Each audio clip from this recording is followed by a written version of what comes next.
अस्सलामु अलैकुम वरहमतुल्लाहि वबरकातुहू।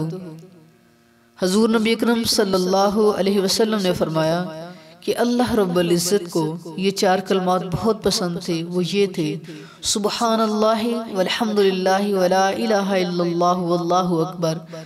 हजूर नबी अकरम सल्लल्लाहु अलैहि वसल्लम ने फरमाया कि जिस शख्स ने एक मरतबा कहा सुबहानल्लाहि, अल्लाह रब्बुल इज़्ज़त ने उसके नामा-ए-माल में 20 नेकियां लिख दी और 20 बुराइयां मिटा दी। और जिसने एक मरतबा कहा अल्हम्दुलिल्लाह, अल्लाह ने उसके लिए भी 20 नेकियां लिख दी। और जिसने कहा सुबहानल्लाहि वल्हम्दुलिल्लाहि वला इलाहा इल्लल्लाहु वल्लाहु अकबर, तो अल्लाह ने उसके नामा-ए-माल में 20 नेकियां लिख दी। इन चार कलमात के पढ़ने की बहुत फजीलत है। इस मैसेज को आम करें, अपने स्टेटस पे लगाएं। जितने भी आपके अजीज़ो कारवां रिश्तेदार हैं, मेरे भाई और बहनों, दिन में एक दफ़ा ये तस्बीह ज़रूर पढ़ें, सुबहानल्लाहि वल्हम्दुलिल्लाहि वला इलाहा इल्लल्लाहु वल्लाहु अकबर। इस तस्बीह की बड़ी फजीलत है, बड़ी बरकत है। अल्लाह से दुआ है अल्लाह इस तस्बीह को करने की तौफीक अता फरमाए। आमीन।